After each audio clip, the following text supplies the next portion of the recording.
to this episode of the We Are Reading One Piece podcast. This is a podcast dedicated to following the entire story of One Piece from beginning to end as we focus on each volume.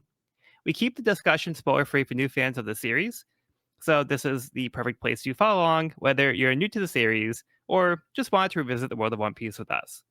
This week, we will be covering the first part of Volume 71, Coliseum of Scoundrels, which covers chapters 701 through 706. My name is Joel. I'll be your host. Joining me today, we have Evan. What's up? And we got Cody. 700s, baby. Yeah. 700s. Let's go. It's insane. Yeah, this is going to be a big one. Things are going to get crazy real fast.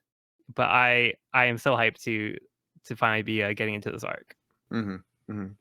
Before we get into the craziness, we're just going to get a quick recap from the beginning of the volume.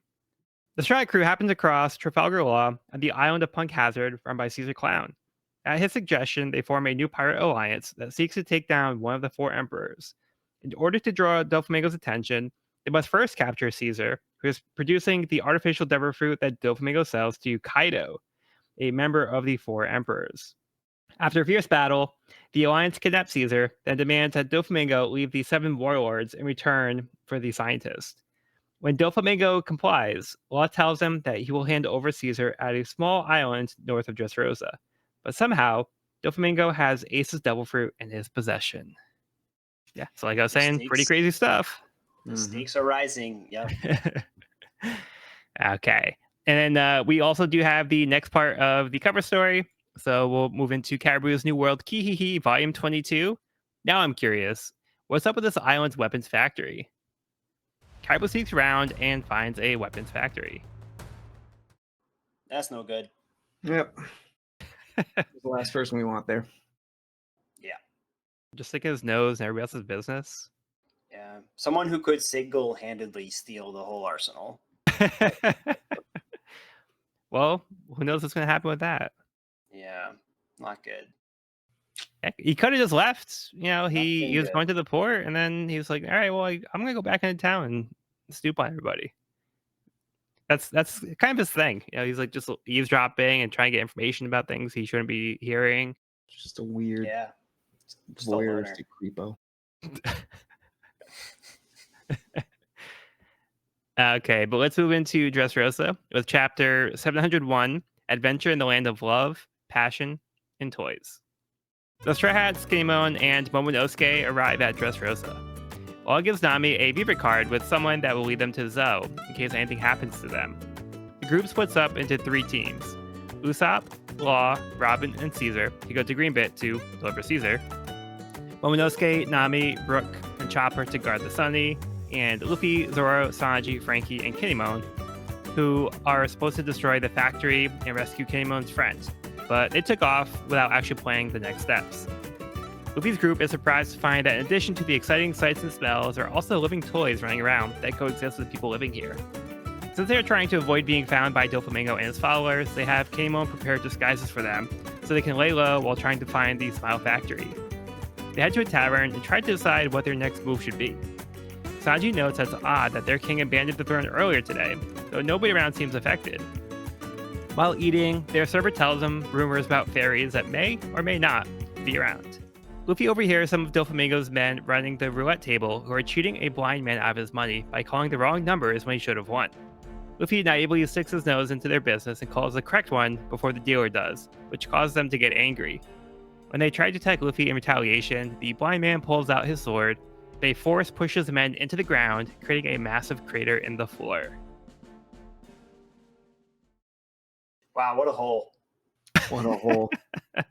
That's what I call a plot hole. But I do love that that's Luffy's response. It's like, huh, what a hole. yeah, I love that. That's great. The That fact you were got just me. quoting that. Lovely. That's the Lovely. line. He wasn't talking about the hole in the ground. Whoa.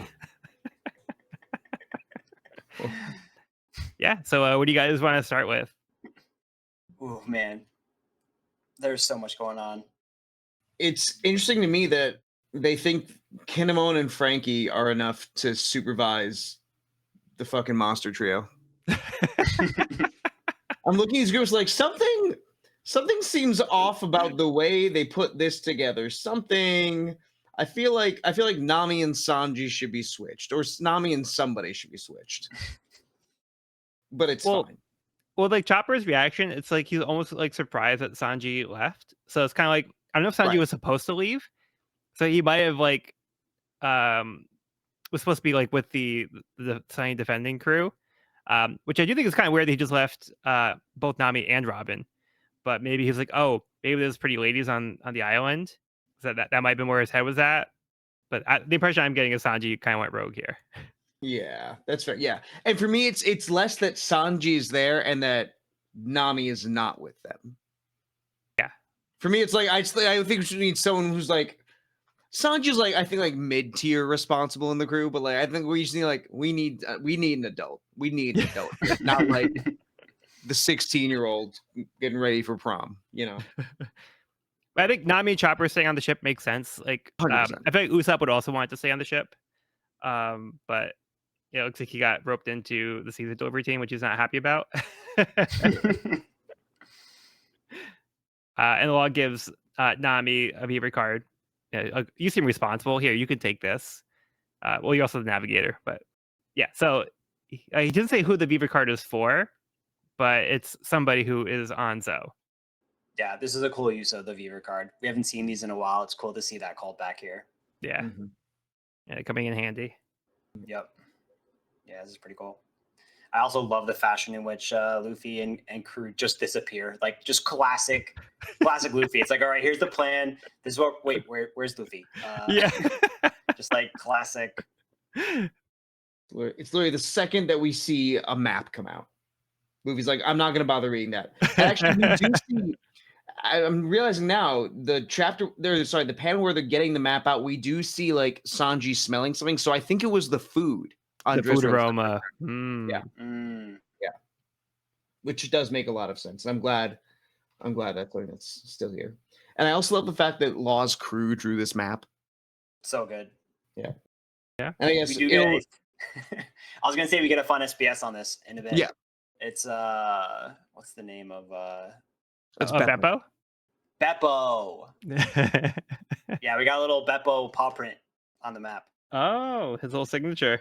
Yeah. Beppo it's like taped up. So yeah, it looks like it's seen better days.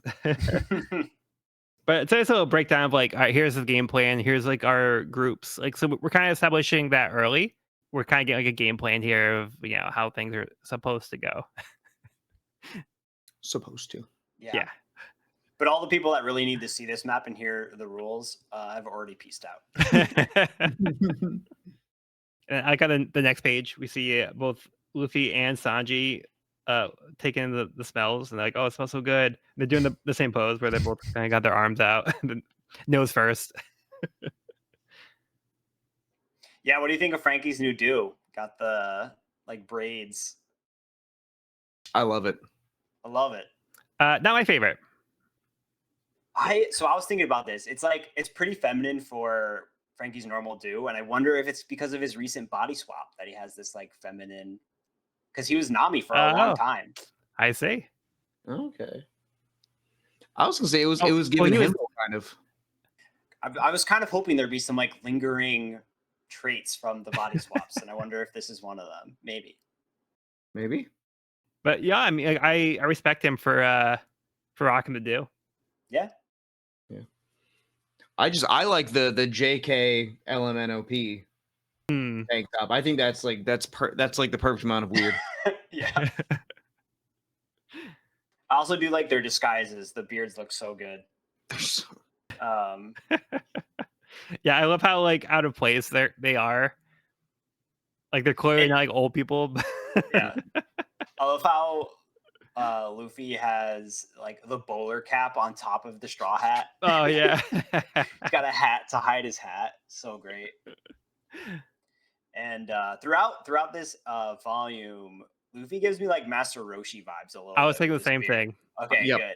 I was and thinking the glasses too. I'm like, yeah, I think that adds to it. Yeah, Oda definitely meant to do that. I'm sure. Yeah, I'm sure too. And then we also get like this scene where we're seeing these toys just wandering about and kind of living with the people. Yeah. So interesting. Because we don't really get on anything on like how that has come to be, or No. if that's just a part of this world, if there's a devil fruit user that's able to give life to dolls, and I don't know. Like I wouldn't put it past the devil fruit user, but yeah, we don't really have an explanation on the logistics of how this works.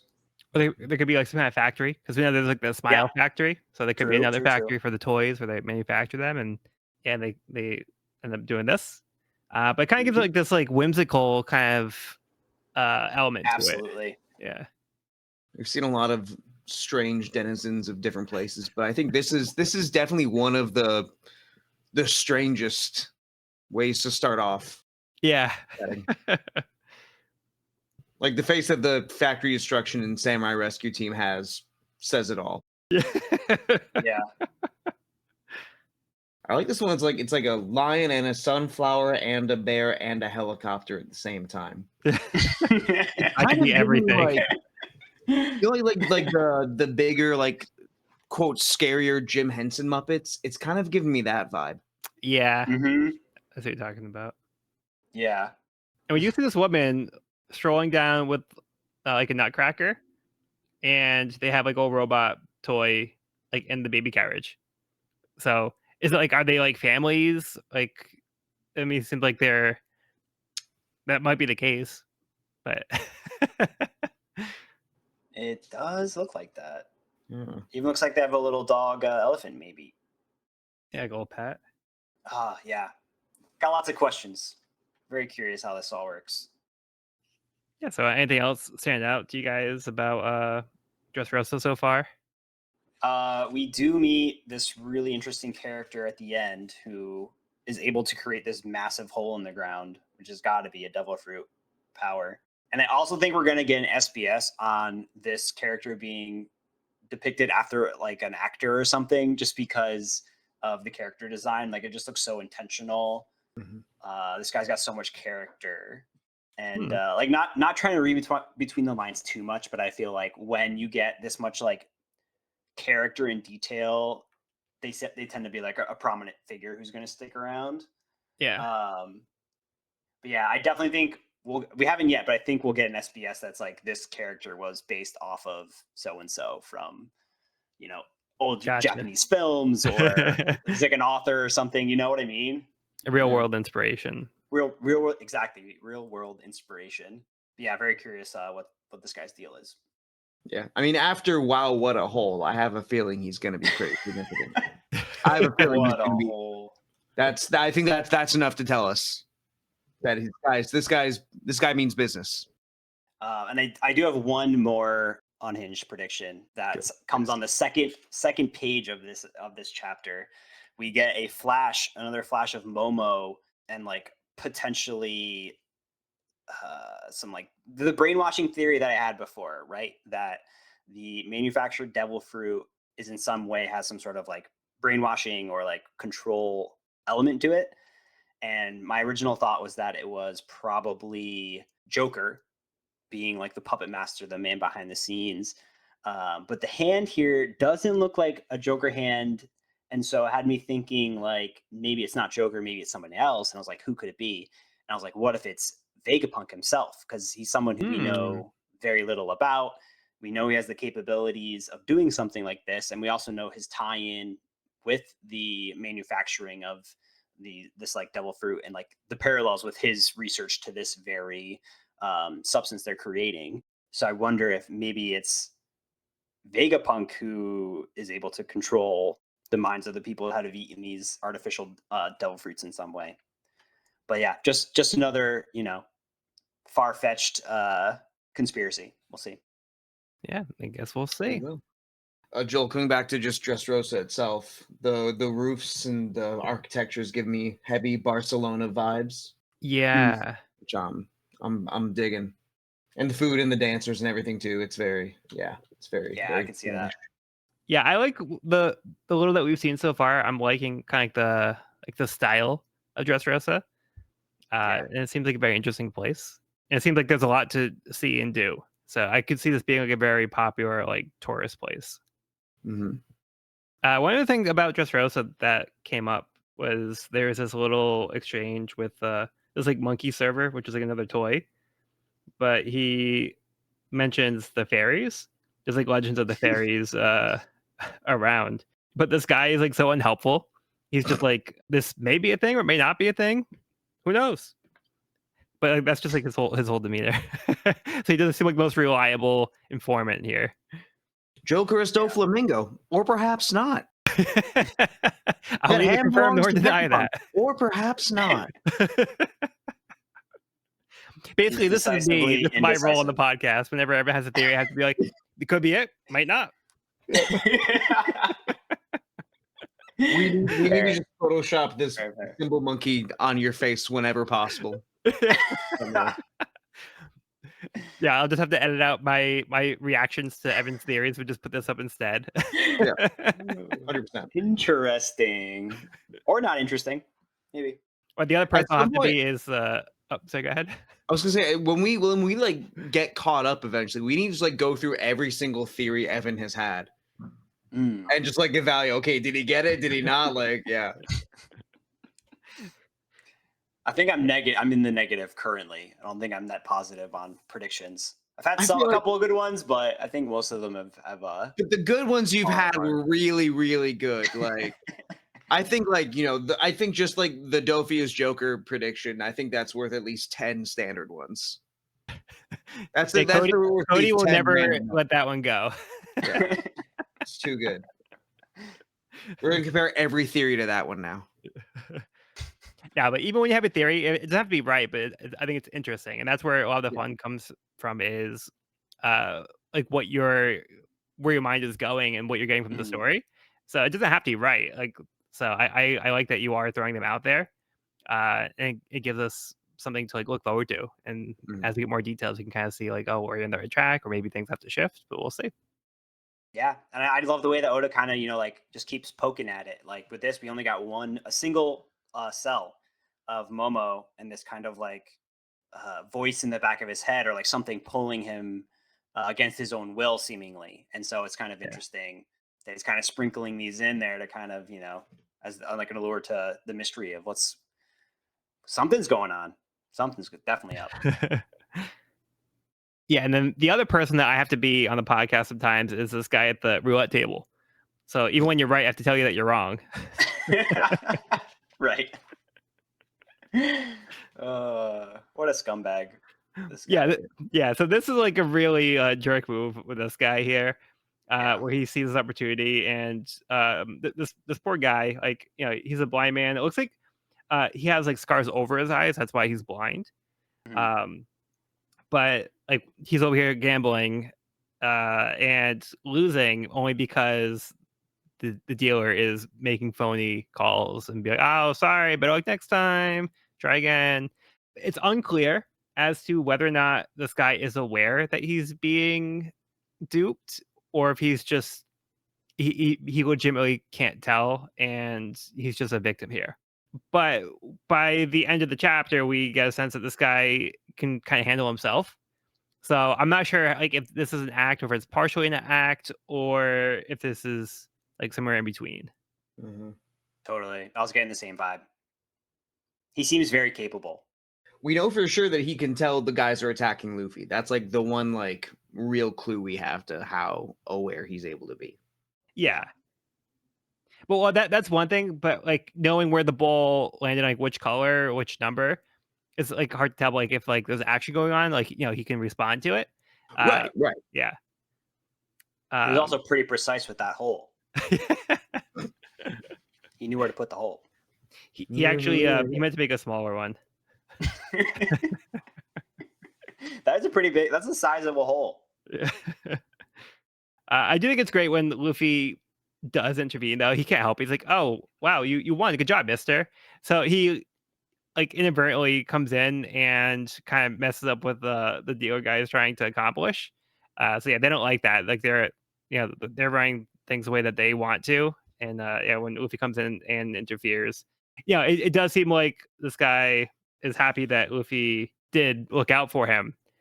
But yeah, Luffy just has like a good heart, so he doesn't think there's anything wrong with what he's doing, which he's in the right. Yeah, he really should be defending this guy. So Yeah, he's got a good soul, Luffy. he's a good kid. And none of the crew's surprised. Yeah. I was just Yeah, like, well, this is here we go again. I just love the fact that he's just eating the pasta the whole time too. Mhm. So nonchalant. Mhm. Yeah, this food does look good. Like all the panels with the food, this makes me hungry. So good. Yeah, Dressrosa does seem like a fun place to visit. Yeah, I can really go for some of this paella here. The last thing I just wanted to mention was there's a lot of passion that happens here, and some of the women get stabby, and they will stab the men very often. So it's just like a thing that seems to happen here. I just wanted to point that out as a thing that does happen because people get carried away. Interesting. Hey, do you guys have anything else for this chapter? No. Actually, one last thing on Oh, the go for it. panel with our 5 amigos in their beards. Does it remind you of another panel of 5 amigos with beards? Let's see. Are there 5 elders? Oh my god. Are there 5? There's 5 elders, right? There's Whoa. they don't all have beards, but there Yeah. are 5 elders. Oh yeah, they don't. You're right. They don't all have beards. But there are 5 elders in this page. Yeah. Wait, are you saying Luffy and his crew are the 5 elders? It looks like in this cell, sure it does look like it. That might be your most unhinged theory yet. I don't know if it's a theory, but it's just where my mind went when I saw our 5 straw hats with their beards. Okay, let's move on to Caribou's New World, Kihihi, Volume 23. Proletariats, grab your weapons. Captain Gabaru, Child of the Revolution, has returned. The army of workers has gathered to celebrate the return of their leader, who bears a striking resemblance to Caribou. So is he pretending to be the leader here? I see the resemblance, of course. Not intentionally. No. But they think that he's their leader? Yes. Yeah. Gotcha. It's just weird because like no one's facing him. They're all facing this flag, and he's kind of like off to the side, and he looks like he's half mud form. That's for the reader. And it's also him like reacting like, okay, so what we've seen so far is like he landed here, he got taken by this woman, he goes to like the port, and as he's leaving, these people find him and they think that he's their leader. So they're trying to like oh, leader, there you are. And then he runs away, and the old hag shows up and like, fought off the guys to, protect Caribou. But then he comes back, and then he's like, wait, so what was going on? So he goes in, he finds this weapons factory, and then he finds these people gathered, and they're part of like a revolution, and their leader is this guy Gabaru, who just looks a lot like Caribou. So they thought Caribou was Gabaru. So yeah, he looks like almost identical, but like his ears looks like Caribou's ears are pointy when Gabaru's isn't, and like the facial hair is different. But other than that, like they're the spitting image of each other. So so now Caribou's like, oh, they thought I was this guy. That's why they were chasing me. Caribou's making the same face at this as I make when I see him. Yeah. Yeah. So also the name is pretty similar too. That seems like another coincidence. Yeah. Very coincidence. Yeah. But now things are starting to make a little bit more sense. All right, but let's move on. Chapter 702, Corrida Coliseum. The onlookers in the tavern are shocked. As a blind man heads out, he leaves instructions for where the owners can send their repair bill. Luffy asks who he is. He tells him it's better for both of them for him not to say. Suddenly, people around begin to realize some of their belongings are missing. The locals blame it on the fairies and say it's better to just accept the loss, but Shusui was stolen from Zoro, which is a national treasure from Wano. Zoro sees the sword just as it leaves out the window, so he runs after the thief. Sanji and Kinemon follow as well. Before Luffy runs off, Frankie pulls him aside and suggests they interrogate Doflamingo's men to try to learn where the factory is located. The guy doesn't seem to know anything but Smile or the factory, so they demand to speak to someone higher up. The guy tells them that everyone is being called to the Coliseum, so they would have to go there. There's a rare prize that's being given to the winner of the contest that Luffy may be interested in, the Flame Fruit. It won't be easy to win, as some of Doflamingo's toughest officers will be competing as well. What a prize. Mm-hmm. There's a part of me that almost wishes Doflamingo hadn't like shown the audience he had it before. Like the reader? Like this was the reveal. Yeah. Like I'm still fine with it. It's still cool. Yeah. Because we still get Luffy's reaction. I'm just like, man, it would have been so interesting if we were first finding out here as well.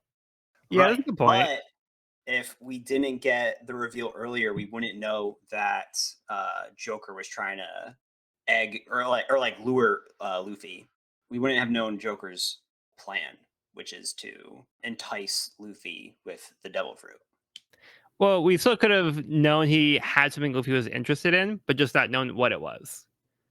So, like, Oda could have just left to add, like, Straw Hat, there's this thing that I think you'll be very interested in. It's like, oh, food? It's like, and then we just never get the answer right there. Yeah. But then we could just find out at this point, along with Luffy. Yeah, I do think that might have been a little bit more of a... That's fair. Like, yeah, I don't think there's really a plot reason to introduce it earlier, except...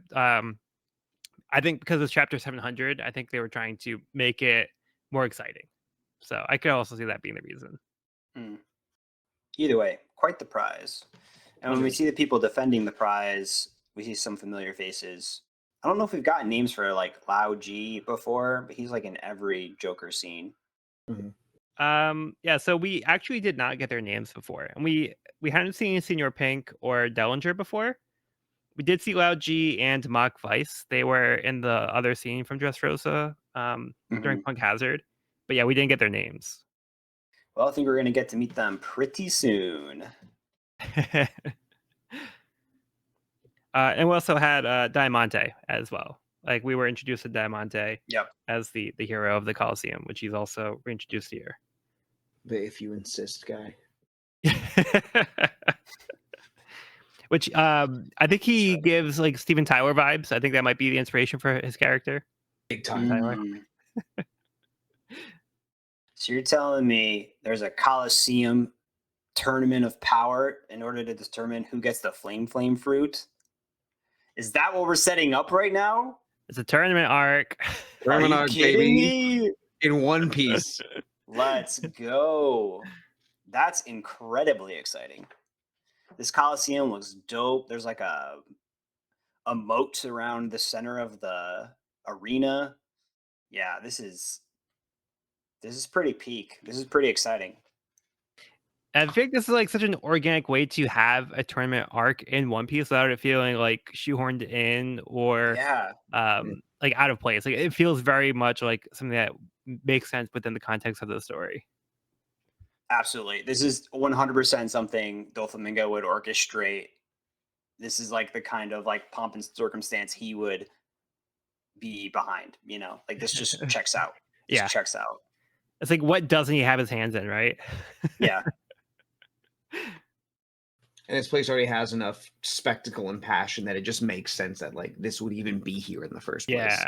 That there would be like a Coliseum, that they would have like One Piece UFC on the side.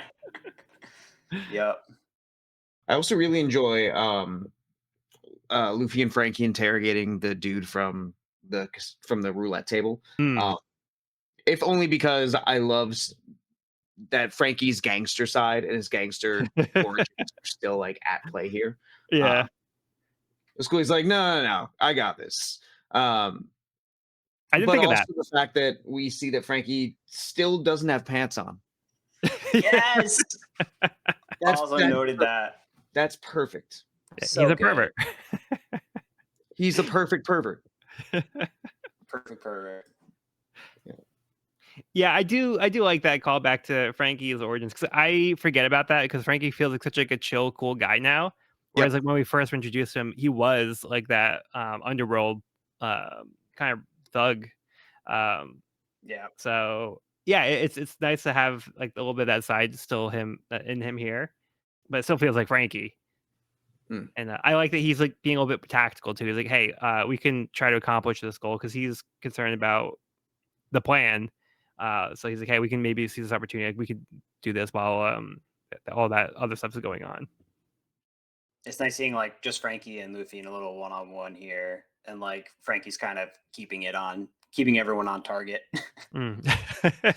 Which Luffy definitely needs Keeping some Luffy direction on here target. for Yeah. now. But Luffy and Frankie really haven't gotten like a lot of one-on-one scenes in a while, Yeah. which is nice. Yeah. Because with the crew being this big, it can be harder for them to get those like those moments we used to get like of just like one-on-ones on the Going Merry and stuff like that. yeah. So it's nice to have a little bit more of that. Yeah, and then just kind of working backwards. Zoro's sword gets stolen. Mm-hmm. Shoo sweet. Maybe those rumors of the fairies are a little bit more credible than we might have thought. They could be. Or not. But everyone's just totally chill with it. Yeah, like, oh, it's just a thing that happens here. It's Oh just one thing we deal with. Yeah. Yeah, it sounds like it's, I don't know, like we said before, like this whimsical, happy-go-lucky kind of town, and there's clearly like some sort of like pickpocket or thievery happening, and they all seem to like kind of glaze over and be like, oh, it's, they have like this fun, whimsical answer for it. It's like, oh, these fairies, and you just gotta, you take your losses, like it happens, like everyone gets stolen, everyone gets robbed by these fairies. It just is a part of being here. Yeah, there's this line that says, invisible fairies have protected Dressrosa since the long distant past. When they get into mischief, there's no choice but to turn a blind eye. So they kind of feel like it's like a trade-off. Like they kind of seem to like revere the fairies in a way, without like fully understanding exactly what they are. So yeah, they just find it as like just a thing that they have to deal with here. Interesting.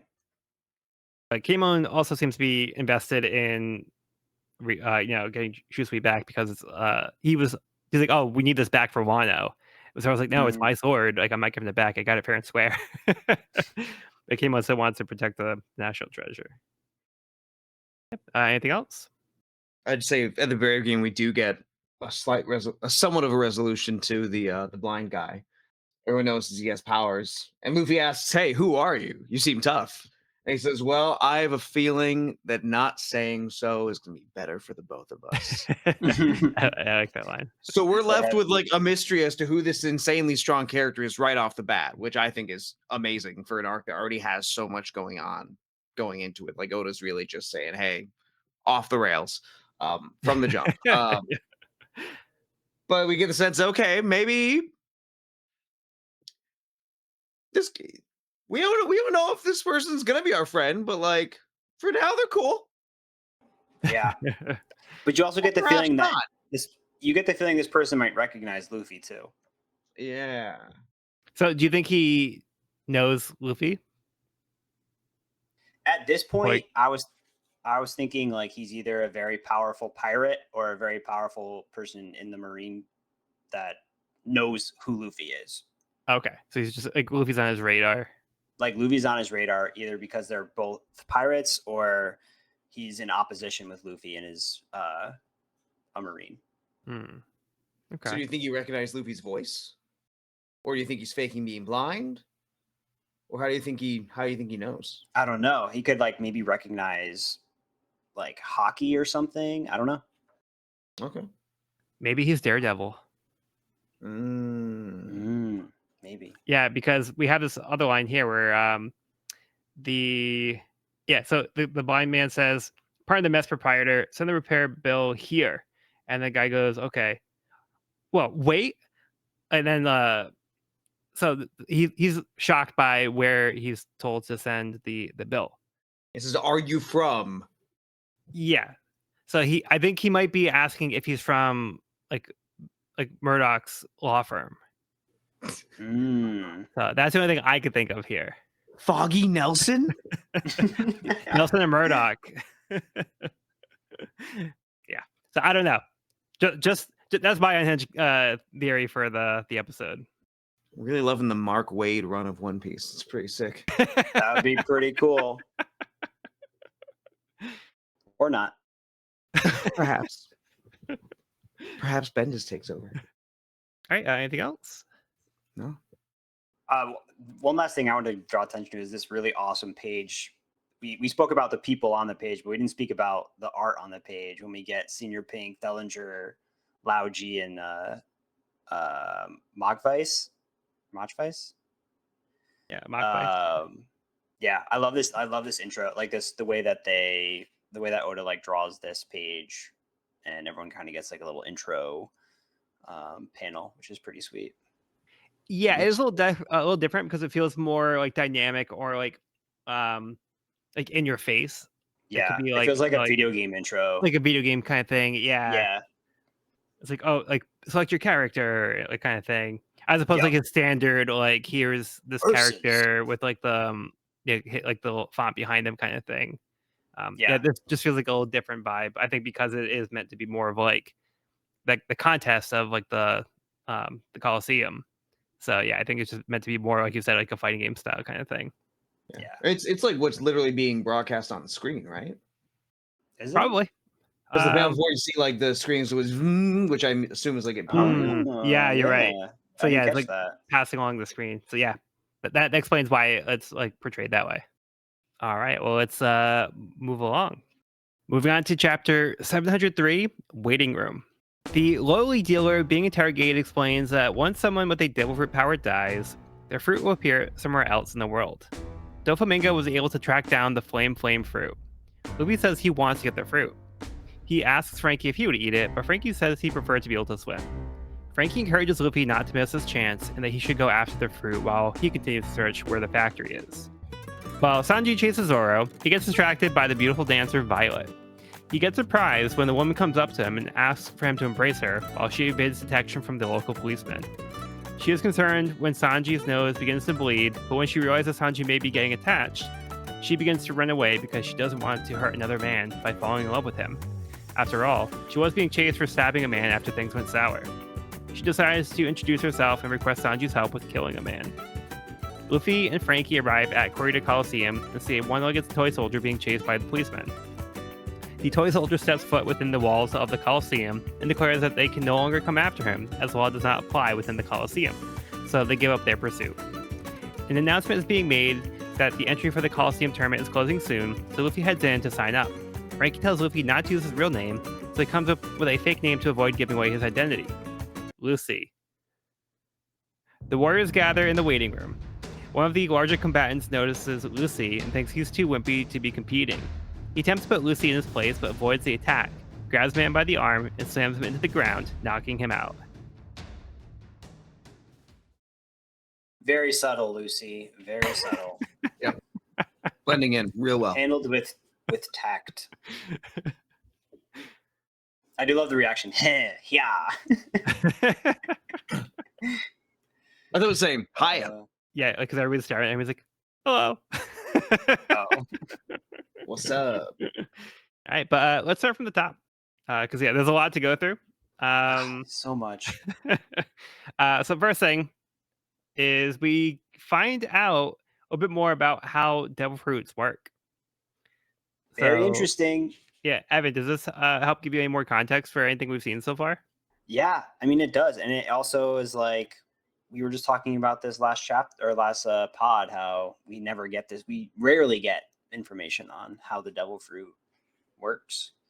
But yeah, it does make you think because we've had, it's almost like there's a cycle of devil fruits. Like the devil fruit can go through different people.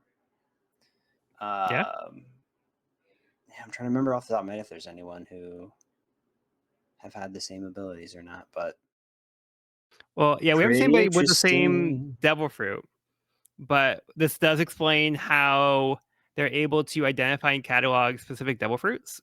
So we know in Enies Lobby they have a book. Not every single devil fruit has been recorded, but there are some that have.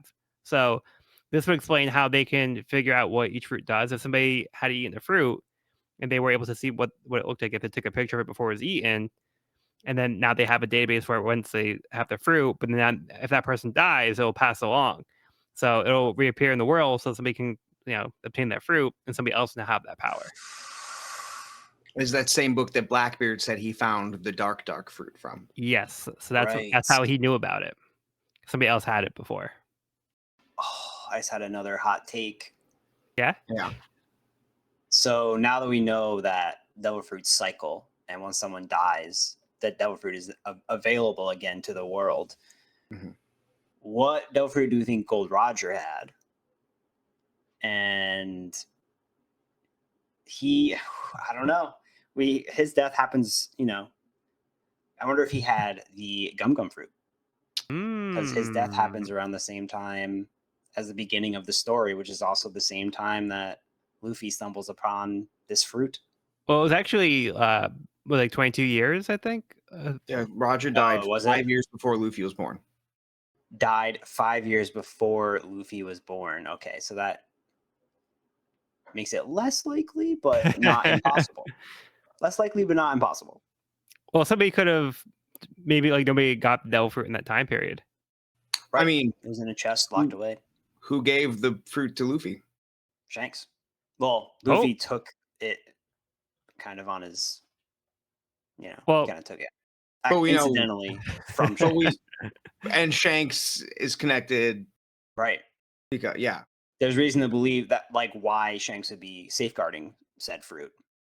and also the hat. And also the hat. what's the hat? Interesting. You might be onto something. Maybe. I think there's some other stuff that this also is gonna feed back to. I can think of 2 instances.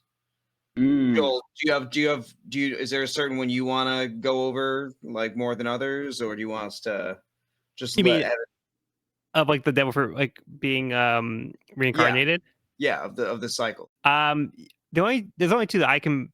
Well, there's one that I feel like is more overt, and there's one that with this new context would explain something else that's happened. But I don't know if they're probably the same 2 examples that you're thinking about. I don't know about a third that you're thinking of. Yeah, I think we're on the same page here. I mean, is there?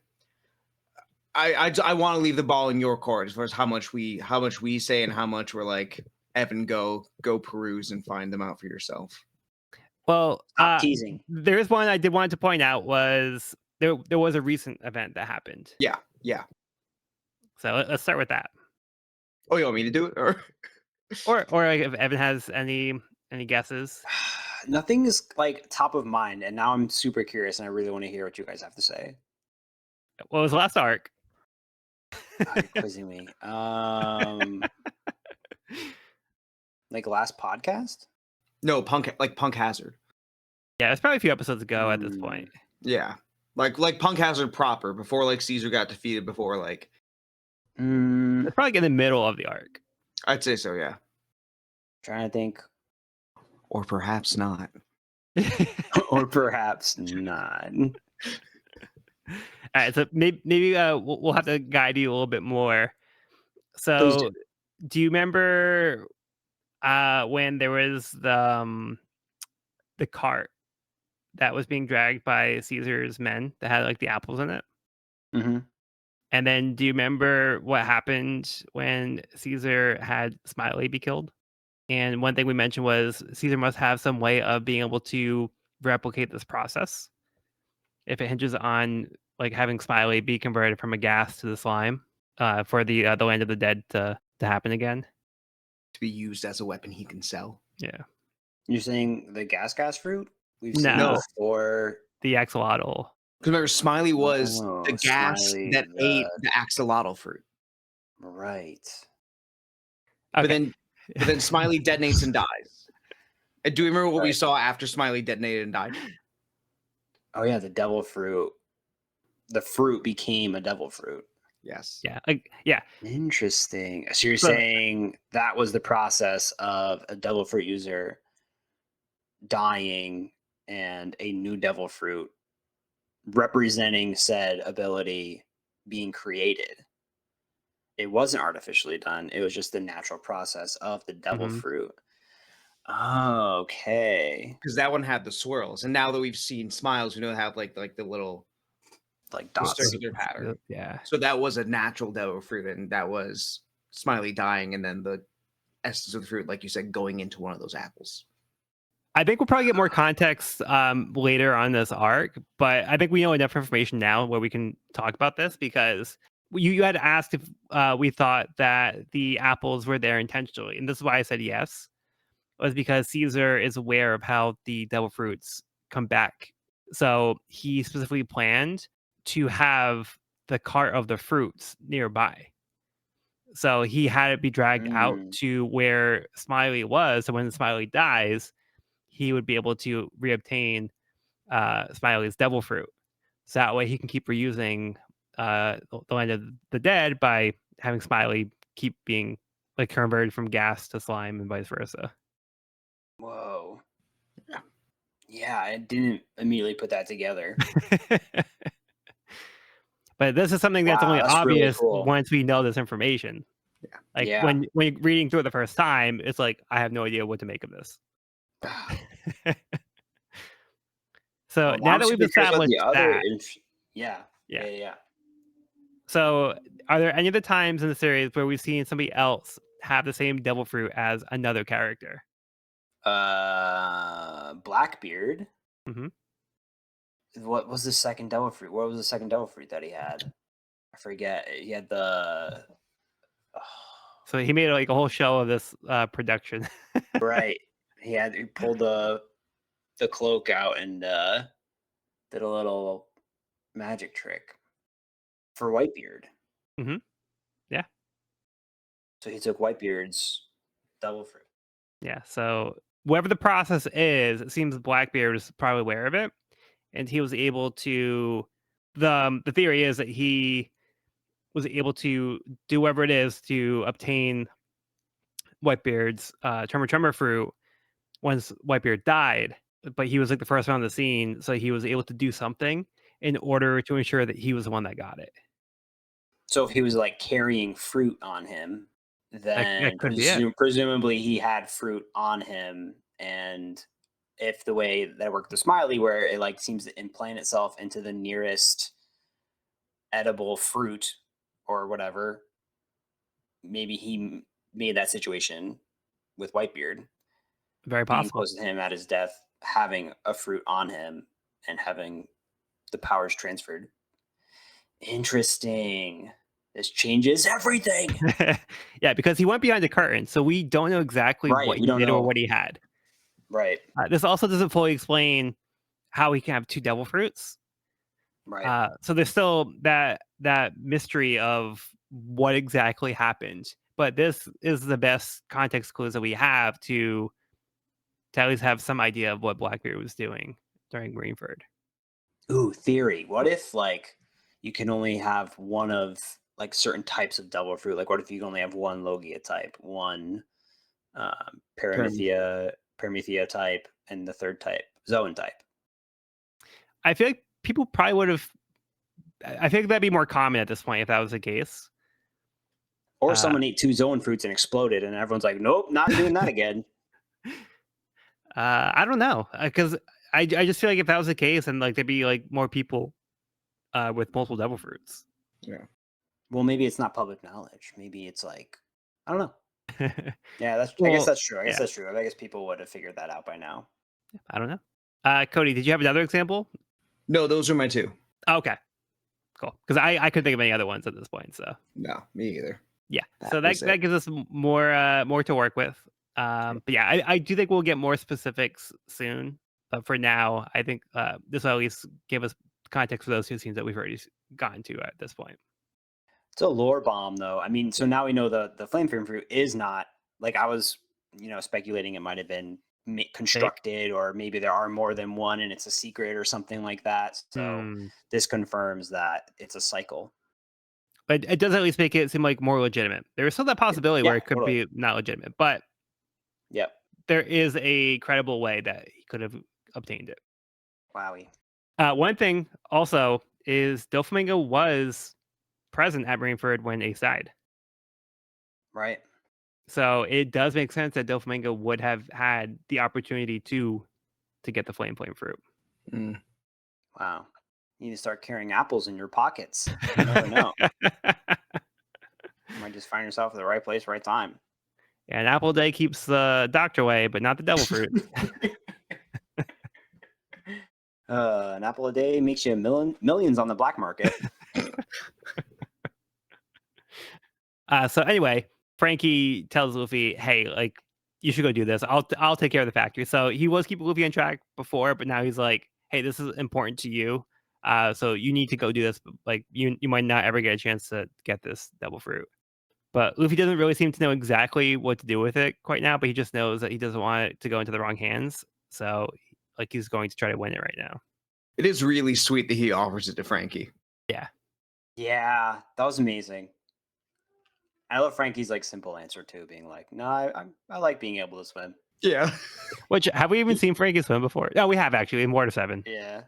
Yeah. He's kind of turned himself into a devil fruit user though, like, with his cyborg automations and customization. Like, I wonder if he had a devil fruit, if he built into like propellers or something like into his legs, if he could bypass not being able to swim. Like, could he like install things into his body that would make him be able to move in the water, or would the devil fruit like kind of negate that from actually working? I don't know. Right. Like, I feel like he probably would. I guess it depends on how he would start the mechanism up, and really, I guess like how like a lot of like his cyborg components interact with his nervous system. I think Cola would probably be his power. Well, that's the fuel source, but like as far as Yeah. what's the on-off switch, right? Or is Mm. it like a connection? Like, oh, I think like Yeah. because if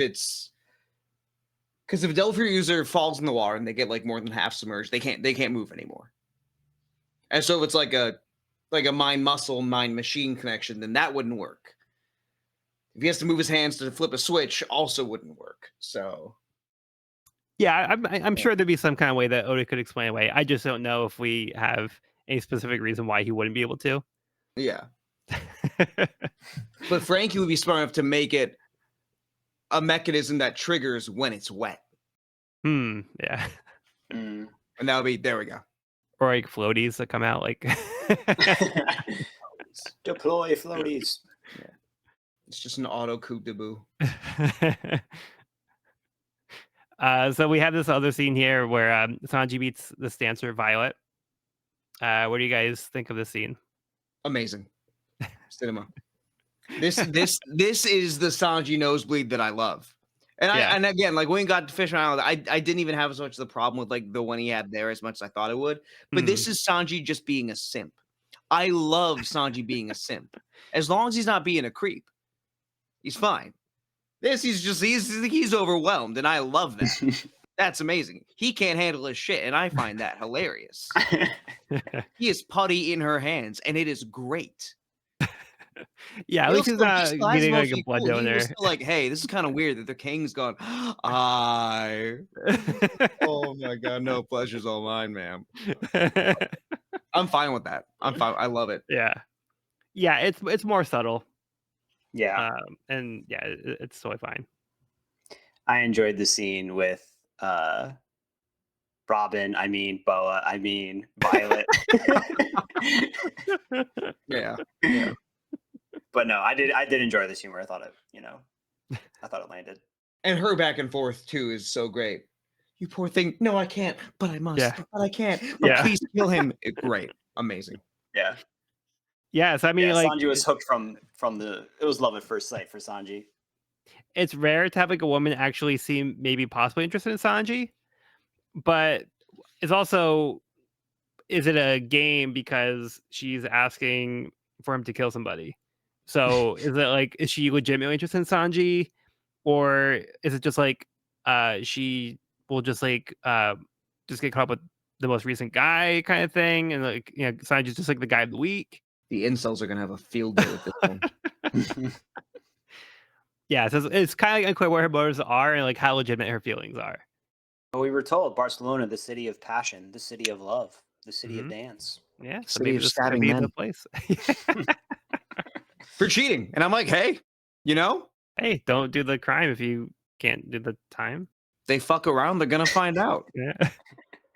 Stabby. Yeah. But it does seem sweet how she seemed legitimately concerned about Sanji. Yeah. Yeah, right. All of Sanji's weaknesses were exploited. Then we get a first look at this Coliseum, which is pretty dope. Huge. Yeah. Crazy. massive. And then this guard who's doing the classic like nana nana poo poo, you can't catch me. I touched home base, so I'm safe. You can't tag me.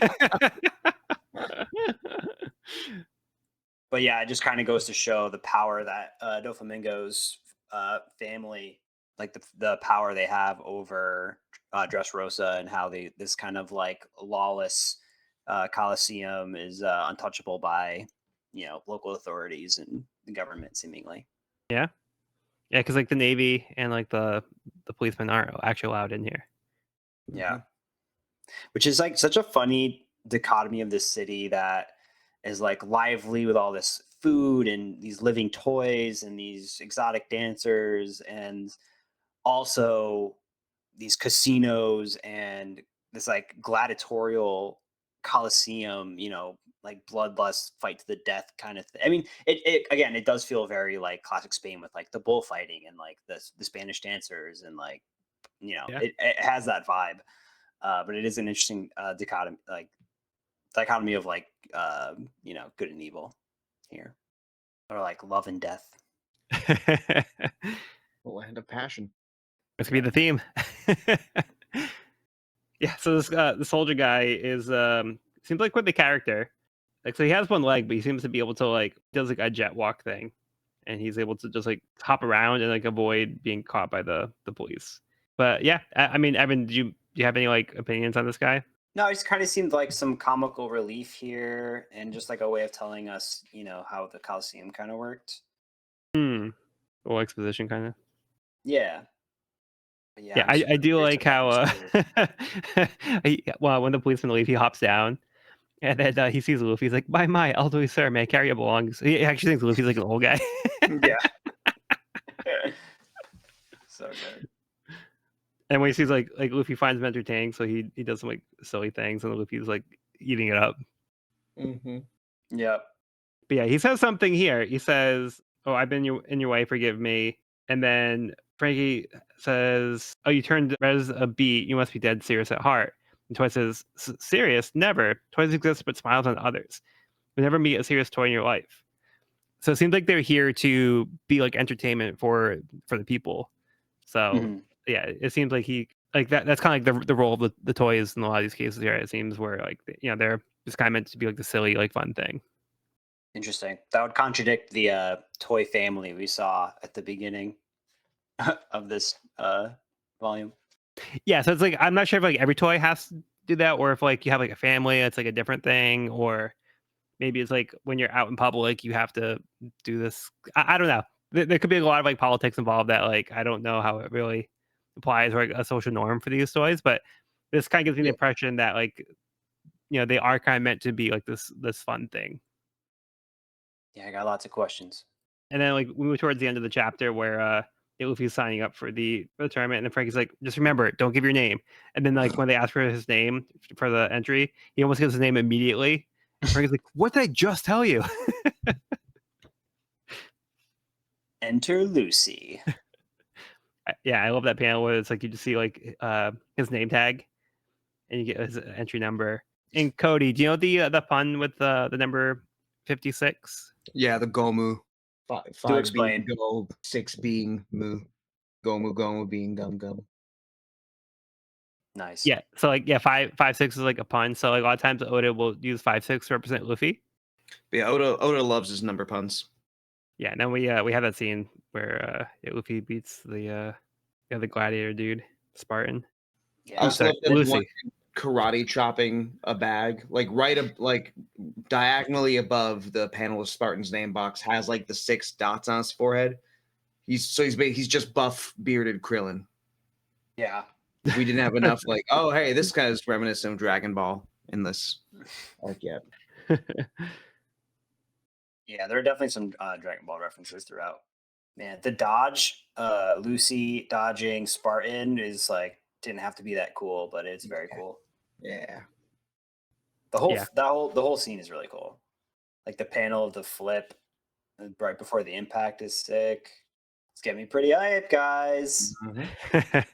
Permanent power arc, let's go. Let's go. All right, we get to move on. Yeah. All right, let's move on to Caribou's New World, Kihihi, Volume 24. Proletariat Riot Suppressed. A robot-like figure arrives and attacks soldiers who are gathered. Interesting. Went kind of out of left field. As if the cover story wasn't doing that enough already. Yeah, right.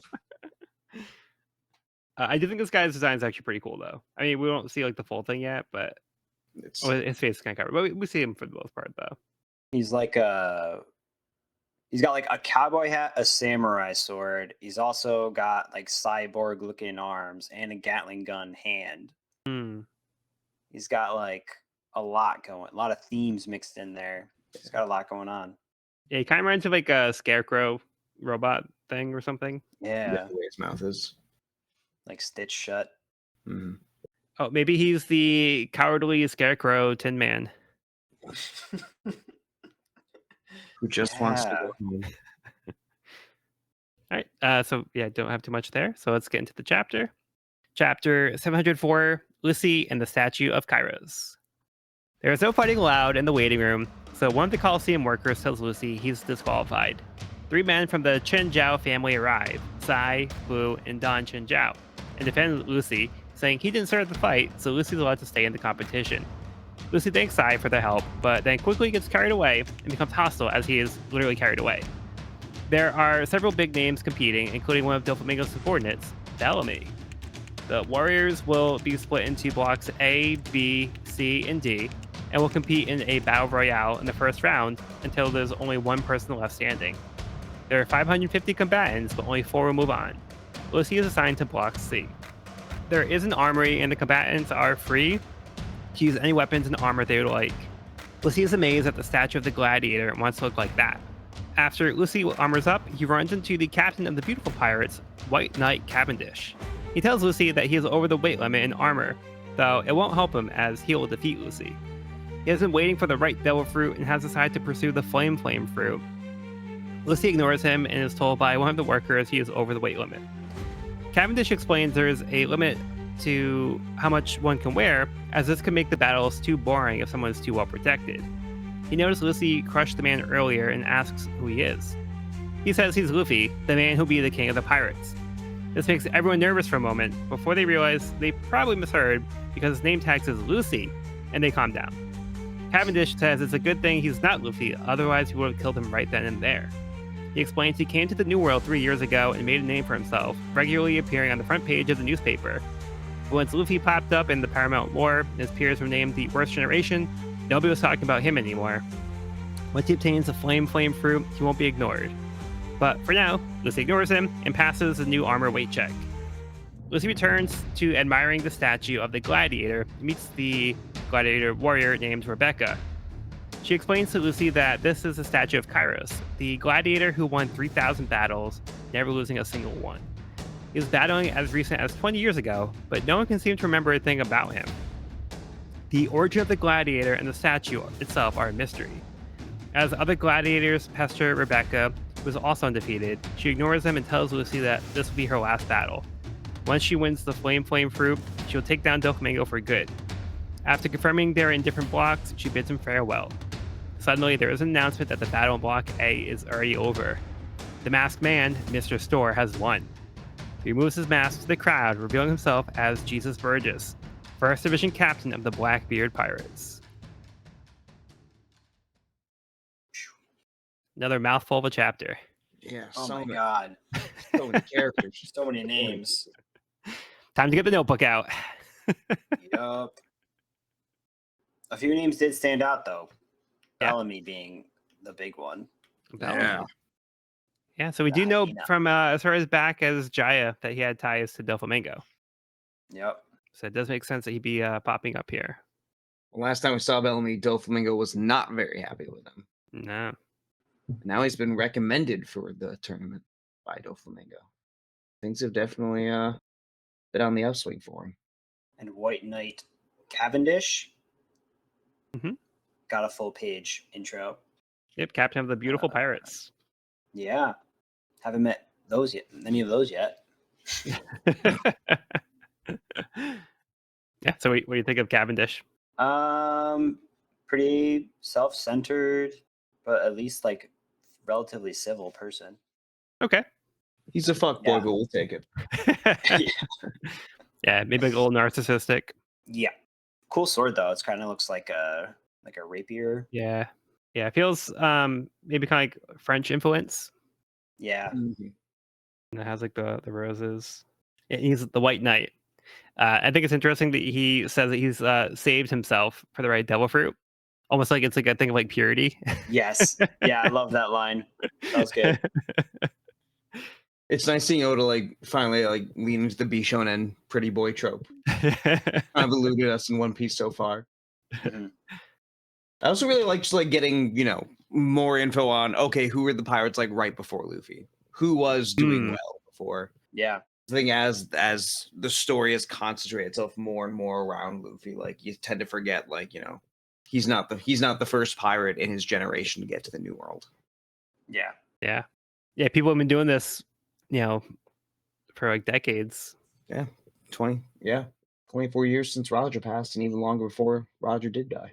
And you said that you found Cavendish like maybe like more civil, but it's like how much of it is like an act because he might be trying to present like as being refined, but then he also says like, oh, if you're Luffy, I would have killed you right now.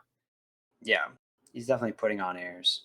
He also seems to get like very angry when Luffy is ignoring him. So again, very self-centered and like he wants the attention. That's kind of like his main motivation here, is because somebody was taking the spotlight away from him. He wants to do something to bring himself back into the spotlight and get the attention again. So yeah, he wants to get revenge on Luffy for taking away his spotlight. Which is very antithetical to Luffy and his goals. Who doesn't even want? He doesn't want the flame fruit. He just doesn't want other people to have the flame fruit. Essentially. Yeah, he wants it to go to the right person at least. Right. Right. And it's like a part of Ace is still alive almost, like in a way. Mm-hmm. Yeah, there's that sentimental like, value as well. Yeah, there's a sentimental value, definitely. But yeah, at the beginning of the chapter, we have this close call where it seemed like Lucy might be disqualified right away. Yeah, it wasn't his fault. Like he actually got attacked and he just defended himself. And these guys stand up to him. So things are gonna get a little crazy. There's a lot of different names to try to keep track of. So like I'll try to help you out as much as I can. But like as you read, just try to keep some names in mind. I think you'll start to see like maybe some people pop out more than others. But you won't always know. Oda does have different opportunities where he's trying to present certain characters. So just do what you can to try to keep track. I know there's a lot of characters here and it can be a little confusing and overwhelming. My best advice is just try to do what you can, but don't stress out about it too much. Over time, some of the characters will probably just stick with you more. Yeah, I'd say just keeping this chapter bookmarked is probably a good way to go. Just have a nice reference for yourself. Yeah, I can also send you like I did like I think a quick punch out of like some of the character names, like just like a little thing to kind of like say who they are kind of deal. Mhm. So like I have like the Funk brothers, Bobby Funk, Kelly Funk. From Prudence, we have King Isabella II and Dagama, the strategist. Is this the first reference to Prudence? I believe so. I think so, yeah. I think it is. I wrote it down as like, what's this place? Just a random name drop. And Kano too. I know we've been introduced to Wano, but have we been introduced to Kano, or was it did it come up in that conversation? I don't think Kano's with Kinemon. Oh, talking about Sai, Shinjao, and Boo. They're the Kano Kingdom gang, Shinjao family. Kano Kingdom. But no, I don't think we've heard of Kano before. Yeah, I don't either. Yeah, and then we also have like the war criminal Suleiman, the beheader, the former bounty hunters Adila and G, adventurer Olympus, the savage surmounter, noble pirate Cavendish, and a rookie Bartolomeo. So yeah, I took note of those names, and then I have more as we get further in because there's gonna be a section where we have the block breakdown as well. But just so we can kind of get those names into the zeitgeist. And then we have Rebecca as well. Yes, and there's this woman Rebecca. She's got some Robin energy. Think so? Yeah, studying the text of giant statues sounds kind of Robin. Yeah, I get the sense it's she's interested in like the warriors and like the history of the Coliseum. Yeah, but we don't know exactly why she's fighting. Besides, like wanting to get the flame fruit to now defeat Doflamingo, but she's been battling for a while. So she's also undefeated at this point. But she's saying this can be her last battle. But she also seems to be very experienced with the Coliseum. Yeah, curious. If we'll get more backstory here. She also wants to take down Doflamingo, so yeah. Also, when I see super powerful, scantily clad woman warrior, I think Amazon Lily, like immediately. Yeah. Yeah. So I wonder if maybe she came from there. Maybe. Or maybe not. Or maybe not. We don't know. You know, Perhaps not. perhaps not. She probably should be wearing more armor. But Oda's like, hey, let's just have an excuse to have an almost naked woman. Yeah. But they said more armor means less blood, and the whole point of the Coliseum is more blood. Maybe they told her, oh, you got too much armor, you're past the weight limit, you gotta keep taking more off. Like, come on, keep going. That's fine. Yeah, so Luffy is like enamored by the statue. He sees this statue of this gladiator. He's like, oh, I want to be like that guy. So then he tries to put like this armor on, and I think he looks really awesome, like with this armor and this like panel where it says Swordsman Lucy. He's got like the full armor with the shield and like the heavy sword. He looks like he's ready for battle. And they're like, dude, come on, you have way too much armor on. Like, no one's gonna be able to like fight you like that. Come on. Yeah. So then like Cavendish tries to like tell him like you gotta take some clothes off, and then he's like totally ignoring him, which I thought was hilarious. This is where he sees like Rebecca, where she kind of gives him a little bit more information about the statue of this undefeated gladiator who nobody really knows who he is. They just know he's won like 3,000 battles without being defeated. So he was like the greatest gladiator, and one day he just like disappeared. Nobody knows exactly what happened to him, or nobody seems to like even like remember like who he is. Interesting. So it's a mystery statue. Huh. Oh yeah, it says okay, so 3,000 battles and he never lost once. He only ever suffered a single blow in combat. He was still fighting here just 20 years ago, and yet no one in this country knows a thing about him. He only suffered one blow. Pretty impressive track record. Is he like Achilles and he had like a single weakness? Well, from the statue, he's only a torso.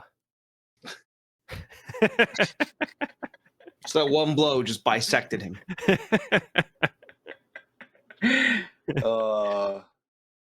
You know what? Her sword kind of looks like his sword. Huh. Maybe it's like a gladiator sword. Oh, it does look similar, huh? Maybe it was like inspired by it. Yeah, because she seems like revere this guy. Yeah, for sure. But yeah, I didn't actually notice that. Me either. He's got a cool sword and is wearing basically nothing. I've got a cool sword and wearing basically nothing. We're the same. The gladiator. Similar helmets. Yeah. So then we find out that Lucy's in Block C and Rebecca's in Block D. So they're in different blocks. So that Lucy seems to have made a friend here, but yeah, thankfully it seems like they won't have to fight right away. Yeah, definitely seems like an ally. And speaking of people who are not allies, we get the reveal of who Mr. Store was, the winner of Block A, who is Jesus Burgess. Jesus Burgess, one of the infamous 4 emperors. Well, part of the crew. But yeah. Or sorry, one of Blackbeard's crew, who is one of the 4 emperors. Yeah. Wonder what he's got planned for that devil fruit. You think Burgess would get the devil fruit? Or bring it back to Blackbeard. To Blackbeard.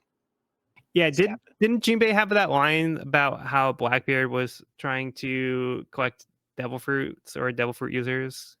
Yeah. I think back in Fishman Island, he said something like that. He's been collecting powerful devil fruit users.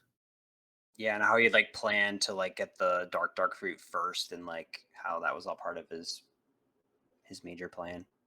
Yeah, that was like his main goal from the beginning. His main focus, and then like he went from there to start like the next phase of the plan. But yeah, I think it was recently though that Jinbei had explained that was what Blackbeard's been doing. I mean, things are getting crazier. Now we're throwing in the Blackbeard pirates into the mix. Yeah, seems like there's a lot of horses in the race. Yeah, things are quickly getting out of hand and snowballing. Yeah. Yeah. I do think it's a great format though of having the battles be like a battle royale, and then only having one winner from each block move on. So I think it's like a nice way to have all these different characters come in, but then it's like, all right, but only the best of the best are going to be competing at the very end. Yep. Yeah, It's a nice way to kind of logistically like narrow it down. logistically with the way that with how much we have on the docket in this arc, like we can't have like 32 people in the the beginning of the tournament of the bracket. Right. We need to condense this. There's only so much. All right. Anything else for the chapter? I'm good. All right. Let's move on to Caribou's New World, Kihihi, Volume 25, an example to the others. The robot man defeats the soldiers and burns their flag. Oh boy. Okay. Looks like there's another like robot person in the background. And Hagrid holding the flag. Nice. Oh, Might as well be.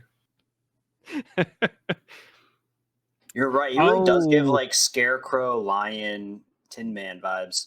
You know what? I think this person's J.K. Rowling. Jesus. In the hat. Wow. She's a witch. She's a witch. She's a turf. Yeah, and these are people who are trying to fight for human rights. So she's like, oh, I gotta tear them down real quick. Can't have that. Wow. Okay, moving on to chapter 705, Maynard the Pursuer. Frankie watched the first round and is a little concerned that the contest may be more difficult to win with Burgess competing, but he has faith in Luffy and decides to continue looking into the factory. The one-legged soldier from earlier tells Frankie to hold on and says they'll find a safe place to talk as he has information for him. Even though the Navy is forbidden from entering the Coliseum, a Navy officer is hiding nearby in the stands, taking notes of the notable pirates and criminals competing. He's reporting this information to Maynard the Pursuer, Navy Vice Admiral competing in the competition under the name Capman. One of the Barto Club members, Gambia the Missionary, notices Capman talking to someone. Capman disposes of him in the bathroom. The blind man Luffy ran into earlier was also in the stands, but decides to leave after hearing too many familiar names. The man meets with the officer who is reporting to Maynard, who hands him his Navy coat. This man is Admiral Fujitora. He orders for 3 battleships to be sent and plans to head to Greenbit. He also orders for medics to be sent and demands a count of the people in the stands, the town, and the kingdom. Is concerned about preserving life, leaving casualties to a minimum. Caesar's handoff team meets at a cafe near the bridge to Greenbit, where they learn it will be difficult to get across due to the fighting fish, who are strong enough to break iron. Usopp begs to call off the plan, but Law says that they're moving forward. Robin hides her face when she notices 3 masked figures heading their way. Law recognizes them as agents from CP Aegis Zero. Meanwhile, Zoro manages to grab his stolen sword from the thief, but falls off a building in the process. The bag that the fairy thief was carrying also falls after him. Zoro hears a voice calling itself a klutz and hopes he doesn't get seen by a human, but Zoro looks shocked at what he sees. Kamon is approached by armed soldiers who recognize him and are aware of his antics at Punk Hazard, so they demand his surrender if he values Kanjuro's life. As Sanji escorts Violet, there is a sniper on the roof of the tower. Sanji notices, so he rushes up and defeats him. While the team guarding the Thousand Sunny play Shogun with Momonosuke and meet his demands, they hear an unfamiliar voice coming from inside the ship. Back at the Coliseum, the next round is about to begin. The Coliseum worker finds Bartolomeo and tells him his round is about to start. He asks if he has seen Catman, but tells him nope. Catman's bloody body was left on the ground down the hall, in the direction Bartolomeo came from. Man, this arc is like one thing after another, after another, after another. For real. Non-stop. Yeah. Seeing a lot of new faces, a lot of intros, and people from all different walks of life coming together and pursuing the fruit.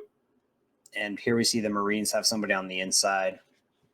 Naval Vice Admiral Maynard. Mm-hmm.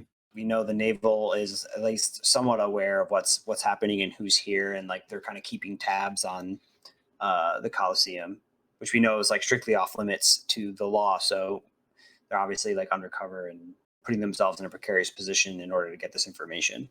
Yeah, they're trying to be like discreet about it. So they're kind of like, we know the rules, but we're kind of like, we're gonna ignore that. Yeah. And speaking of discreet, we've got Fujitora, also a naval admiral. Yeah, well, the difference is the other guy's a vice admiral. Oh, sorry. This guy yes. is an admiral. So we know that after Kuzan left and Sakazuki got promoted to fleet admiral, there are now 2 positions open for admirals. So Borsalino is still an admiral, and now we're introduced to the second admiral. So this is one of the people that had replaced either Kuzan or Sakazuki. So he's at that level. What a hole. This guy, what a hole. So I mean, now that we have this like official reveal, did you expect him to be a Navy person or somebody like this high in the Navy from his first scene? Not this high, but again, I think his overly detailed face gave a little bit away. Okay, so you kind of clocked that he was from the Navy. I was like, this guy's gonna be important. Okay. I wasn't sure if he was a Navy or like high up in the pirate world, but I knew he'd be one or the other. Like I knew this guy's probably a big deal. But still, Naval Admiral is here right now with all of this going down, with all of these people converging in the same place. You know, like it definitely seems like a hotbed for piracy, or like, you know, a lot of big names in the pirate world are here right now. Yeah. And Luffy's already come across this guy. Right. So yeah, we, gotta wonder if the Naval's got something cooked up for the events unfolding. Yeah. So his name is Isho, but his like code name is Fujitora, which is gotcha. Purple Tiger. Yeah, they are all animals, huh? Yep. So it's like a color and an animal. Yep. So like, we're keeping that naming convention here. Isho, Purple Tiger. Is that the translation? Isho means Purple Tiger? No, Fujitora. Sorry, Fujitora means Purple Tiger. Cool. Yeah, so like Isho is like his actual name. Got it. Yeah, like Sakazuki or Kuzan or Borsalino. Cool. Yeah, Fuji is fuchsia, Tora is tiger. I'm a fan. I like this guy. I like the fact that he says the number we need to keep in mind ain't the enemy forces, it's the number of lives we ought to protect, which is refreshing. Yeah, especially with Sakazuki as a fleet admiral. Yeah. Makes you wonder. Because I mean, like, it seems like he might not see eye to eye with Sakazuki, so it's kind of like, well, how did this guy get the position if he's like philosophically different or morally different, you know? Yeah. But he definitely seems capable of taking care of himself, unlike Maynard. Oh. But yeah, as if things aren't crazy enough. So we kind of catch up with Law's group here. So they find out that getting to Greenbit is gonna be more difficult than they thought, because this bridge is so dangerous that it's like nobody's ever survived, and like nobody crossed it because of these fighting fish. But while they're trying to figure that out, they come across CP0. CP0. Secret agents are back, baby. Yeah, so Law and Robin were able to recognize them as CP agents. So yeah, they're a different division than CP9. They're part of a group of Cypher Pol. How could they tell? They blend right into the scenery. Yeah, right. Just Rosa. They look like anybody else on the street. Yeah. But they have like the same kind of thing that they that we saw with CP9, where they have like these masks and suits. So their identities are hidden. Mad tall. Super tall. The person on the left with the hat looks like they have the long arms. Like yeah, the long I was arm thinking the same thing. Is there a long arm and long leg? Yeah. Yeah. So I think the guy on the right's probably long leg, and he's on long arm. Possibly. On the left. We'll see. Very mysterious. Yeah, so that's going to add another wrinkle to this arc. Yeah, everyone's here. So they happen in place. So you think you've seen everything yet, and then they just throw more at you. Right. Something bigger is definitely going on here. And then something we can't actually see. Zoro sees something, but he catches up with the thief, and then he seems shocked by what he sees. It's not every day you see a fairy. It's pretty shocking stuff. Yeah. Can't wait to get this reveal. Very curious. Yeah, and then we catch up with the Sunny crew as well. So they're kind of having like a relaxing time. Momo's kind of taking advantage of his situation. He's having the Straw Hats kind of like serve him like he's a shogun. It's really And funny since yeah, start of the volume, he was like, "Well, you're gonna be the king of the pirates. I'll be the shogun of Wano." When they're yeah, fighting. It's nice to see that Oda kept that going here. yeah. We just kind of brush over that. It's kind of cute how Chopper's playing along. He's like, "Oh, we're playing Shogun. Just it makes him feel better." But it looks like they're kind of giving nicknames to the Straw Hats. So Nami is now Onami. Chopper is Chopperemon. He calls Brooke Bonkiji. Cute nicknames. Then there's somebody else here. So they hear somebody in the ship. They hear a voice. They don't know who it is, but we don't get the reveal. So we have no idea who's actually on the ship with them right now. Oh, dearie me. I wonder who it could be. Any guesses? No, I'm like, who says "oh dear" or "oh dearie" all the time? And I couldn't think of anybody, so I don't know. That's all we have to go off of. They're making a mess. They seem to be either fucking shit up intentionally or very clumsy. All the crashes and crackings and flaps and thuds and rustles and various onomatopoeia. Could be a fairy. Could be a fairy. Be a fairy. Get a double fairy reveal. Is this next scene supposed to be say scene 7? Because it looks like scene 1 to me. No, I think it's scene 1 because it's still the first location of the It's chapter. returning back to scene 1. Oh my god. So there's 6, 7 scenes.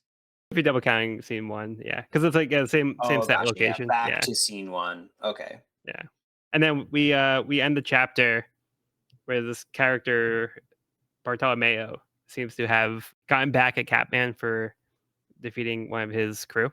Not looking good. No. I guess what happens in the bathrooms of the Coliseum stay in the bathrooms of the Coliseum. There's even less law in that part. All right, let's move on to the next part of the cover story. Unless you guys have anything else you want to talk about? No, I'm just gonna step away real quick while you do the cover story, but I'll come back Okay. for the actual. Yeah. Sure, no problem. Okay, so we have Caribou's New World Kihihi, Volume 26, The Old Hag Left Behind with a Photograph. Caribou returns to the old woman's home, now burning, and finds she's unconscious on the ground next to a photograph. She better be okay. She's been the only good thing in this entire cover story.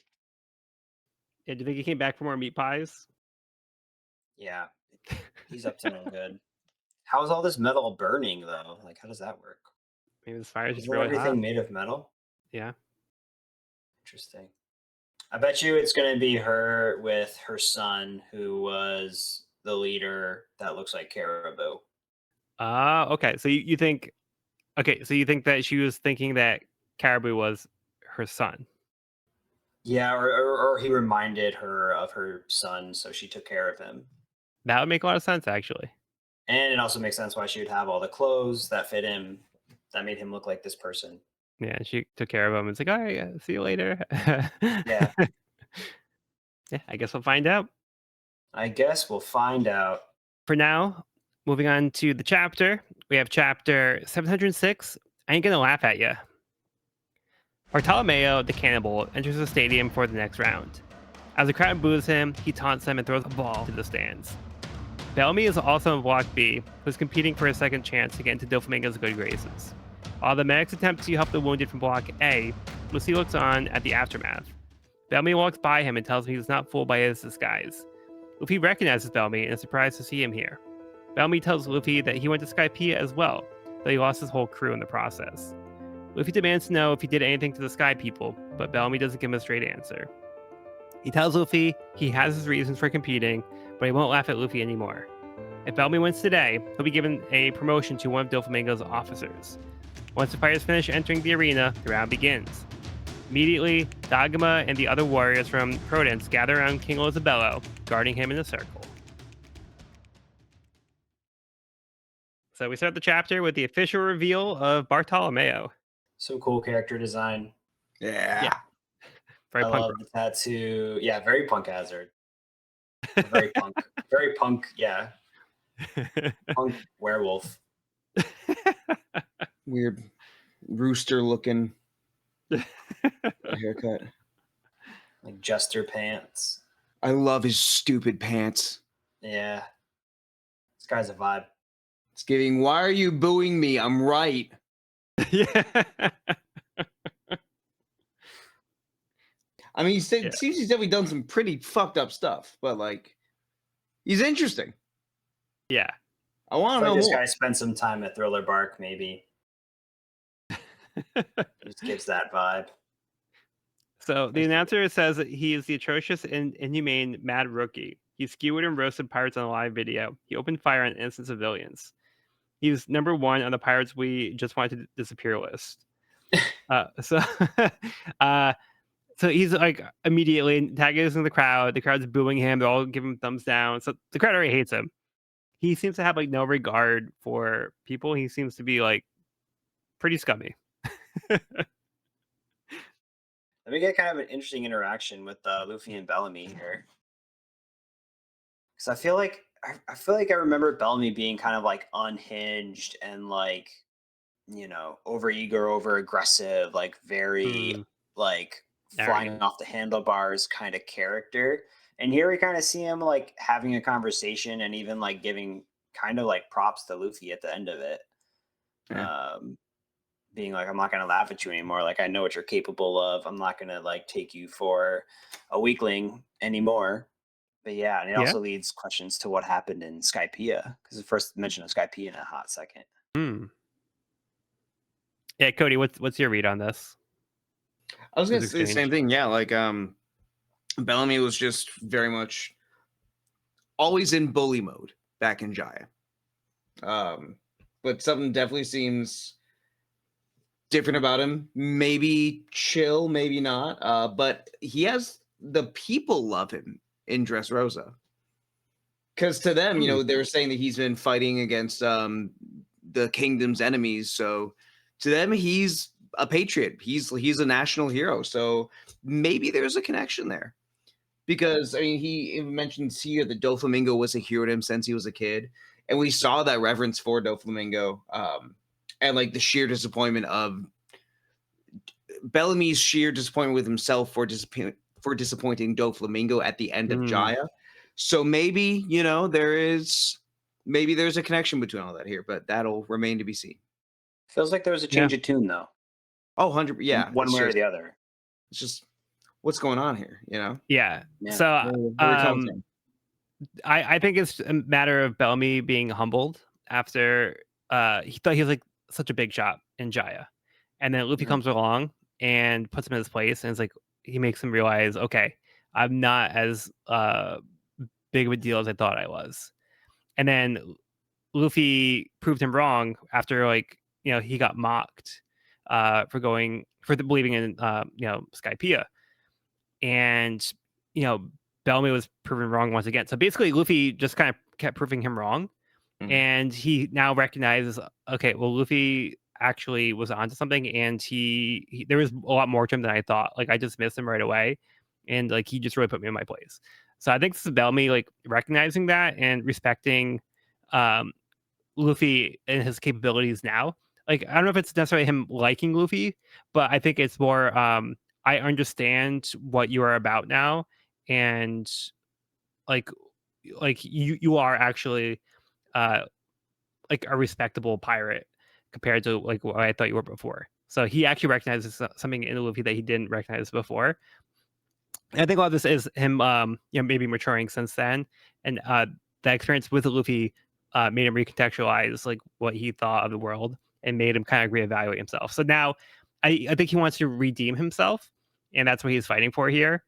And now he has a chance to kind of like get back to make that progression to what he was initially trying to do, but he was able to have a more accurate representation of where he was at in the world, and now he can do that instead of inflating his ego. So yeah, I think just like Luffy humbling him made a big difference on him. Totally. Yep. So yeah, this is a nice little reunion here. Yeah. But it does seem like he had to lose his crew for him to kind of reach this place. So R.I.P. Sarkis. Yeah. R.I.P. Big Knife Man. Then we have so many faces and so many names. Choose your Also, yeah, fighter. this is what you should keep as a reference. Holy shit. Yeah. Yeah, so this is where I was kind of like, I took note of the blocks, and doing the summary, it doesn't make sense to go down this list, but I did take note here because we have a big list of people. Because we have B block, we have Elizabello, Blue Gilly, Tanko Ponto, Abdullah, G, Bartolomeo, Ricky, Bellamy, Dagma, and Hack. C block, we have Lucy, Sai, Boo, Don Chenjiao, Kelly Funk, Bobby Funk, Fighting Bull, Gene Ongo, Ideo, Hadrudin. D block, Mummy, Orlumbus, Cavendish, Fighting Lion, Meadows, Rebecca, Damask, Rowing Logan, Acelia, and Suleiman. So those are the notable names. Like there's more people, but those are the characters that were kind of like, hey, like these are the ones to kind of look out for. I love that there's just a random Fighting Bull and Fighting Lion in C and D block. They just kind of got thrown in there. We needed even numbers, so yeah, we're just gonna add a bull here, a lion there. Like who signed them up? Do you have any characters stand out to you here, Evan?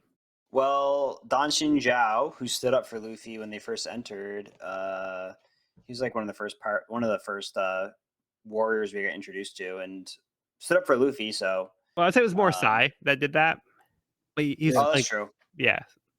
So they're from the same But from the family. same group. Yeah. Yeah, they stand out in C block.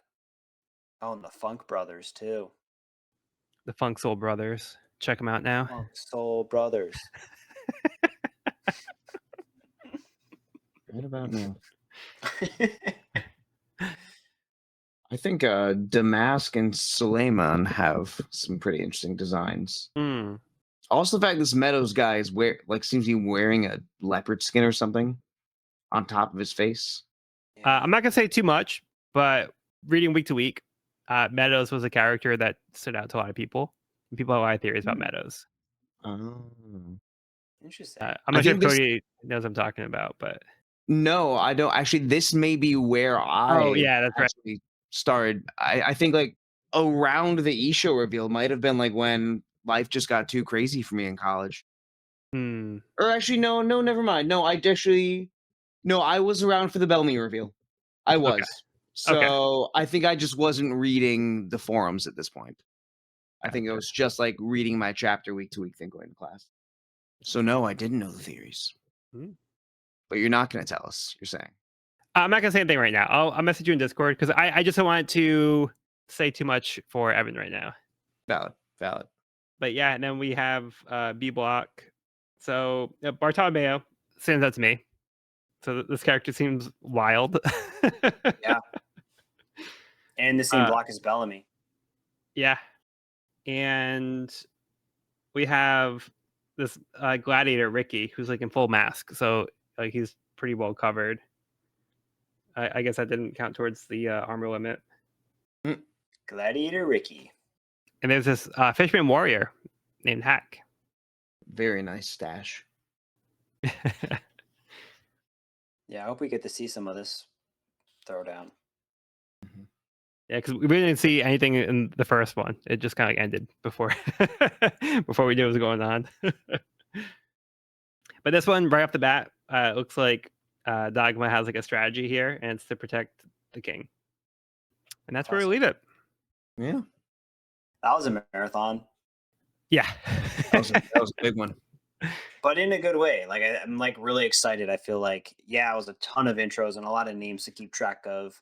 But I think Oda's like really pushing the pace. Like we're really building up quickly to this epic tournament arc, which I can't believe we're having right now. I'm so excited. It's like Gladiator. It's like Gladiator plus Dragon Ball plus One Piece. I'm like so here for it. Like so ready for this.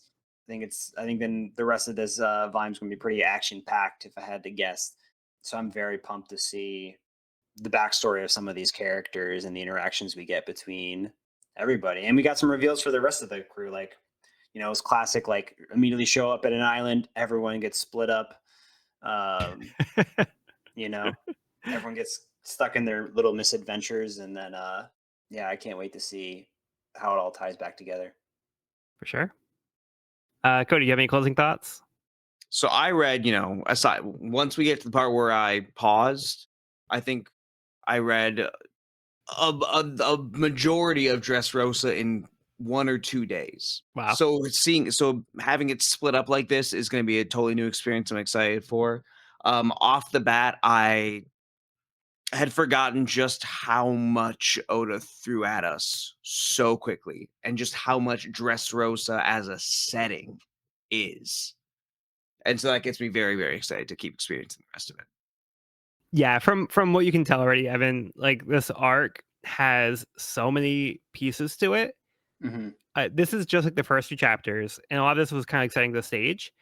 And there's so many different characters we've already been introduced to. There's so many plot points we've been introduced to. There's little nuggets here and there. Like there's, we found out about the devil fruits. Like there's so many things happening, and like none of this, we haven't got to the point of why they came to Dressrosa in the first place. Like we actually haven't addressed any of that. So we didn't see Doflamingo at all in these 6 chapters. Yeah. Yeah. So yeah, it's very exciting. There's a lot of cool characters, a lot of fun parts, a lot of fun plot points. But yeah, this is just the beginning. So I'm so hyped to be at this arc right now, and for you to experience it. And yeah, so like I said, just do your best to try to keep track of what you can. I can try to send you some notes to help you keep track as well. Maybe in like the YouTube summary description as well, I'll also put those too for people who are following along with us if they want to just have like a quick reference. They can look at the names and the blocks to the bottom. So yeah, I'll put that for you guys as well in case you guys are interested. So because it is a lot to keep track of, but that's part of the fun is like how chaotic it is as well. That's a great idea. I would appreciate that. All right, cool. All right, but that will conclude this week's episode of the We Are Reading One Piece podcast. You can find this episode wherever podcasts are found at We Are Reading One Piece podcast.buzzsprout.com or on the YouTube channel at We Are Reading One Piece. This is a spoiler-free channel too, where we record the podcast. So if you're new to the series, you can visit the channel there. You can also find me and this podcast on my YouTube channel at Pirate Ken Codex for more One Piece content. If you have any questions, comments, or feedback, you can reach us at wearereadingonepiece@gmail.com. We'd love to hear from listeners, so if you're enjoying the show, or if you have any suggestions on how we can make it better, let us know. Next episode, we'll be finishing Volume 71, Coliseum of Scoundrels. I've been Joel, and I've been joined by Evan. Thanks for listening. And Cody. Vamonos! Vamonos! All right, well, be sure to bring along all hopes and dreams, and we'll see you on the next one.